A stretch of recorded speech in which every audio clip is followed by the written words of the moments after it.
नमस्कार साथियों, मैं गिरिराज किराडो सक्सेस एकेडमी के यूट्यूब प्लेटफॉर्म पर आपका हार्दिक स्वागत करता हूं। तो आइए बिना किसी टाइम पास के स्टार्ट करते हैं 22 मई से रिलेटेड करंट अफेयर्स के क्वेश्चंस। तो सबसे पहले है अंतरराष्ट्रीय जैव विविधता दिवस यानी कि इंटरनेशनल बायोलॉजिकल डाइवर्सिटी डे।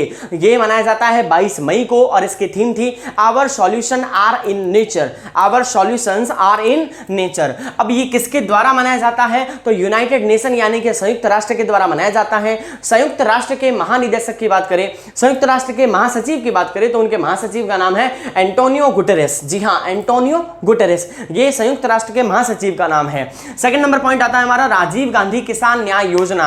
ये योजना लागू की गई है छत्तीसगढ़ के अंदर। छत्तीसगढ़ के अंदर जो किसान भाई है उनके लिए बहुत ही महत्वपूर्ण योजना है ये, क्योंकि 5100 करोड़ की स्वीकृत राशि वहां पर किसानों को दी जाएगी, किसानों के लिए काम में ली जाएगी, उनके ऋण के लिए या फिर उनकी फसलों के लिए ये योजना बहुत ही लाभदायक रहने वाली है। छत्तीसगढ़ के सीएम की बात करें तो छत्तीसगढ़ के सीएम का नाम है भूपेश बघेल और वहां के गवर्नर की बात करें तो छत्तीसगढ़ के गवर्नर है अनसुईया उइके। ओके, अब छत्तीसगढ़ के अंदर इस न्याय योजना के ऊपर एक और बात जो इंपॉर्टेंट है वो ये है कि कम से कम 18 लाख से भी ज्यादा किसानों को यहां पर लाभ मिलने वाला है। तो ये है राजीव गांधी की न्याय योजना जो कि छत्तीसगढ़ में लागू की गई है। मैं संडे को यानी कि कल आपके लिए पूरी इस कोविड-19 के बीच में ड्यूरिंग कोविड-19 जितने भी योजनाएं, जितने भी स्कीम अलग अलग राज्य सरकारों द्वारा लागू की गई है उसके ऊपर पूरी एक वीडियो लेकर आने वाला हूं, तो बने रहना चैनल के साथ में। थर्ड नंबर पॉइंट आता है यूपी सरकार ने स्थापना की। अब देखो सारी ये योजनाओं से रिलेटेड है। अब यूपी सरकार ने क्या किया है? स्थापना की है यूपी स्टार्टअप फंड की। यूपी स्टार्टअप फंड क्या है? ये छोटे छोटे जो उद्यमी है, उद्योग है, उनको स्टार्टअप बूस्टअप करने के लिए ये फंड काम में लिया जाएगा। अब यूपी सरकार में अगर देखें तो अच्छा, पहली बात ये है कि ये स्टार्टअप जो है ये साइन किया गया यूपी सरकार ने किसके साथ? तो वो है सिडबी के साथ में, यानी भारतीय लघु उद्योग विकास बैंक के साथ में इन्होंने यूपी सरकार ने एमओयू साइन किया है और इसके तहत छोटे छोटे जो उद्यमी है उनको लाभ मिलेगा। यूपी सरकार यानी कि सीएम की बात करें यूपी के, उत्तर प्रदेश के सीएम कौन है सभी जानते हैं, योगी आदित्यनाथ, और वहां की गवर्नर है आनंदीबेन पटेल जो कि पहले गुजरात की थी। अब आता है 4 नंबर पॉइंट 2020-21 के लिए आरबीआई की मौद्रिक नीति। अब देखो ये क्या है? एमपीसी का मतलब है पॉलिसी कमेटी, मौद्रिक नीति समिति। आरबीआई की एक मौद्रिक नीति समिति है, एक कमेटी है। आप देख पा रहे हो कमेटी के नाम लिखे हैं मैंने, ये 3 नाम है। अब ये 3 क्या है? पूरे एमपीसी के अंदर 6 सदस्य होते हैं। आरबीआई की जो एमपीसी है उसमें 6 सदस्य है, यानी मौद्रिक नीति समिति में 6 सदस्य है। 3 सदस्य तो होते हैं आरबीआई से, तो आप देख लो इसके नाम, यानी यहां पर दे रखे हैं साइड में, और 3 होते हैं गवर्नमेंट की तरफ से, तो उनके नाम भी देख लो। ये 6 नाम आप नोट डाउन कर लेना। तो 6 सदस्य हैं, 6 नाम हो गए, इनको पहले नोट डाउन कर लेना। अब बात करते हैं कि ये मौद्रिक नीति क्या है। मौद्रिक नीति के अंतर्गत यानी समिति ने क्या किया है? कुछ निर्णय लिए हैं, और निर्णय क्या लेंगे? रेपो रेट और रिवर्स रेपो रेट इनको चेंज किया गया है। अब सबसे पहले रेपो रेट की बात करें तो रेपो रेट पहले 4.40% थी, उसको घटाकर यानी 40 बेसिस पॉइंट उनको रिड्यूस कर दिया गया है। अब रेपो रेट हो गई आपके 4%। तो आप पूरा डेटा देख लीजिए, repo rate, reverse repo rate, CRR और एसएलआर, ये सारी मैंने रेट्स लिख दिए हैं, आप इनको नोट डाउन कर लेना। अब ये आरबीआई ने क्यों किया है? रेपो रेट को कम करने से फायदा क्या होता है? वैसे इसकी मैं पूरी डिटेल वीडियो बना दूंगा। रेपो रेट को कम करने से क्या होगा? जो बैंक्स हैं उनके पास में सस्ता लोन आएगा। अगर बैंक के पास में सस्ता लोन आएगा तो वो आगे भी सस्ता लोन प्रोवाइड करवा पाएंगे। इस तरीके से क्या होगा? जो लिक्विडिटी है उसका अच्छे से फ्लो हो पाएगा, यानी कि मनी फ्लो अच्छा हो पाएगा। तो उसी के तहत मौद्रिक नीति समिति ने निर्णय लिया है रेपो रेट को कम करने का। आगे बढ़ते हैं। एनटीपीसी और ओएनजीसी, इन 2 कंपनियों ने क्या किया है? एक एमओयू साइन किया है। एमओयू साइन किया है यानी कि ये दोनों मिलकर एक बहुत बड़ी कंपनी बनाने वाले हैं, जो कि ऊर्जा स्रोत, जो ऐसा समझो आप एनर्जी प्रोडक्शन के लिए ये काम करने वाले हैं, बहुत बड़ी कंपनी बनाने वाले हैं। और इस कंपनी के अंतर्गत ओएनजीसी ने अपना एक लक्ष्य रखा है, वो आने वाले सालों के अंदर यानी 2040 तक 10 गीगावाट अक्षय ऊर्जा का लक्ष्य लेकर चल रहा है। और इस लक्ष्य को प्राप्त करने के लिए ओएनजीसी को एनटीपीसी मदद करेगा, यानी ये दोनों मिलकर जो बड़ी कंपनी बनाएंगे उनको ये बहुत ही लाभ देश को भी देने वाले हैं।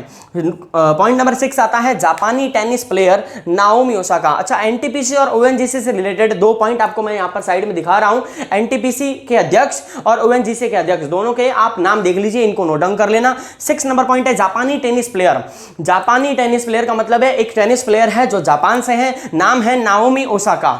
इनका क्या हुआ है? फोर्ब्स ने अभी एक लिस्ट जारी की है, उस लिस्ट के तहत यह बताया गया है कि नाओमी ओसाका पूरी दुनिया की सबसे ज्यादा कमाई करने वाली महिला एथलीट बन चुकी है। जी हां, सेरेना विलियमसन को पछाड़कर नाओमी ओसाका बन गई है पूरी दुनिया की सबसे ज्यादा कमाई करने वाली पहली महिला एथलीट। इनकी कमाई की बात करें तो 37.4 मिलियन यूएसडी यानी कि यूएस डॉलर, ये कमाई पिछले 12 महीनों में कर चुके हैं। अब जापान की थोड़ी सी स्टैटिक देख लेते हैं। जापान की कैपिटल क्या है? टोक्यो। वहां की करेंसी क्या है? येन। और वहां के पीएम का नाम है शिंजो आबे। तो ये थे जापान से रिलेटेड कुछ पॉइंट। अब आते हैं 7 नंबर पॉइंट पर वापस हमारे भारत देश में। Everybody will get employment. MP, Madhya Pradesh की सरकार ने एक योजना स्टार्ट की है जिसका नाम है एवरीबॉडी विल गेट एम्प्लॉयमेंट। इसका मतलब क्या है? ये हर एक के लिए नहीं है कि सबको रोजगार दे दिया जाएगा। ये उन मजदूरों के लिए है जो मनरेगा में रोजगार प्राप्त करना चाहते हैं। तो उन सभी मजदूरों को मनरेगा के जॉब कार्ड वितरित किए जाएंगे। तो ये एमपी में लागू की गई है। एमपी के सीएम की बात करें तो शिवराज सिंह चौहान, और वहां के सीएम कौन है? वहां के गवर्नर कौन है? लालजी टंडन। तो ये थी 7 नंबर पॉइंट एमपी से रिलेटेड। 8 नंबर पॉइंट है केंद्र सरकार के कर्ज में गिरावट। अब देखो, फिस्कल ईयर यानी कि वित्त वर्ष 2017-18 की बात करें तो उस टाइम जो परसेंटेज था कर्ज का यानी डेप्ट का, वो था 45.8%। अब अगर बात करूं आगे 2018-19 का फिस्कल ईयर यानी वित्त वर्ष 2018-19 का, उसमें वो रेट हो गई है 45.7%, यानी कि 0.1% की कमी आ गई है। आसान शब्दों में समझा जाए तो आप ये समझो, मोदी सरकार ने पिछले फिस्कल ईयर से इस साल के यानी 2018-19 के फिस्कल ईयर में लोन थोड़े कम लिए हैं, जहां से भी लिए हो लोन कम लिए हैं, 0.1% की गिरावट दर्ज की गई है। अब आगे बढ़ते हैं। 9 नंबर पॉइंट है यूरोपियन संघ ने क्या किया है? भारत को 5 लाख यूरो राशि प्रदान करने की घोषणा की है। अब ये ऐसा क्यों किया है?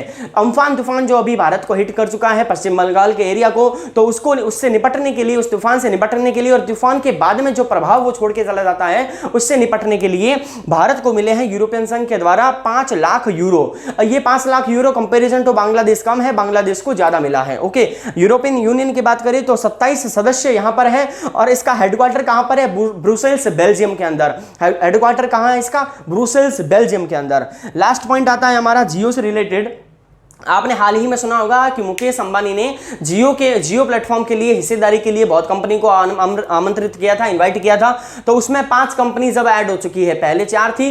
फर्स्ट नंबर पर आपको पता है फेसबुक ने 9.99% की हिस्सेदारी ली थी। अब केकेआर जो आप सोच रहे हो वो नहीं है, ये एक प्राइवेट इक्विटी फर्म है, यानी कि कंपनी है। इसने क्या किया है? जियो प्लेटफॉर्म में हिस्सेदारी दी है। हिस्सेदारी कितनी ली है? 2.32%, यानी कि 2.32% की हिस्सेदारी। और कितना निवेश करने जा रही है? 11,367। तो अभी तक जियो में 5 कंपनी, आप स्क्रीन पे देख रहे हो, 5 कंपनियों के परसेंटेज मैंने लिख दिए हैं। ये 5 कंपनीज क्या करने जा रही है? जियो में हिस्सेदारी लेकर उसमें निवेश करने वाली है। तो ये थे आपके 22 मई से रिलेटेड करंट अफेयर्स। वीडियो अगर अच्छी लगी है, आपको लगा है कि इतनी इंफॉर्मेशन के साथ में मैं बोलकर और भी इंफॉर्मेशन आपको दे रहा हूं और वो आपके लिए बहुत ही यूजफुल है, तो दोस्तों वीडियो को लाइक करके जरूर जाना, और अपने सभी दोस्तों के साथ में जो किसी भी गवर्नमेंट एग्जाम की प्रिपरेशन कर रहे हो, अगर उनको लगता है कि ये उनके लिए भी बहुत ही हेल्पफुल रहेगी, तो दोस्तों वहां तक भी शेयर करना। और चैनल अगर सब्सक्राइब नहीं किया है तो प्लीज सब्सक्राइब करके जरूर जाना। धन्यवाद वीडियो को एंड तक देखने के लिए।